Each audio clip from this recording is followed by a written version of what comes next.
Earlier this year, the presenter was listed as the highest paid woman and second highest paid star at the BBC, just behind Gary Lineker.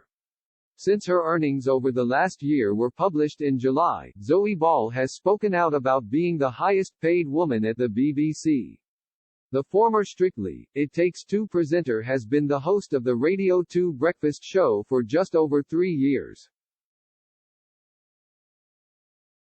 The published salaries of the highest-earning stars at the BBC also revealed that Zoe had taken a drop in pay since the 2019-2020 financial year.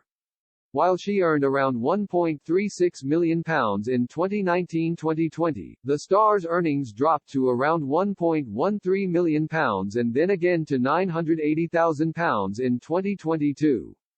The BBC reported that 2020 was the first time Zoe's income dropped below £1.3 million since taking over the breakfast show. Regardless of the drop in her earnings, Zoe is still the second highest earning star, with Gary Lineker, Match of the Day presenter, taking top place. Gary's earnings for 2021-2022 were reportedly around £1.35 million, lower than his 2020-2021 figure of £1.36 million and his 2019-2020 earnings of £1.75 million. Since being revealed as the highest-earning woman at the broadcaster, the presenter has been notably quiet and explained why to Radio Times. She said,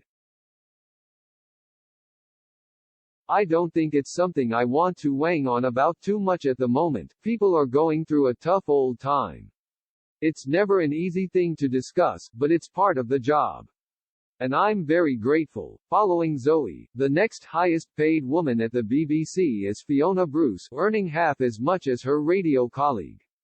The Question Time presenter earned roughly £410,000 in 2021-2022, slightly higher than her 2020-2021 salary of roughly £405,000. Although Zoe has only held her current position since the start of 2019. She had a long and varied career within the BBC to back her paycheck with. She originally started her media career on screen, becoming a regular host on BBC shows in the 1990s. Zoe then went to radio in 1997 as the co-host of the Radio 1 breakfast show with Kevin Greening, and later became the sole host. The presenter took a hiatus from her career to start a family at the turn of the century and was succeeded on Radio 1 by Sarah Cox. The 51-year-old returned to radio in mid-2002 with XFM and eventually went back to BBC Radio in 2007.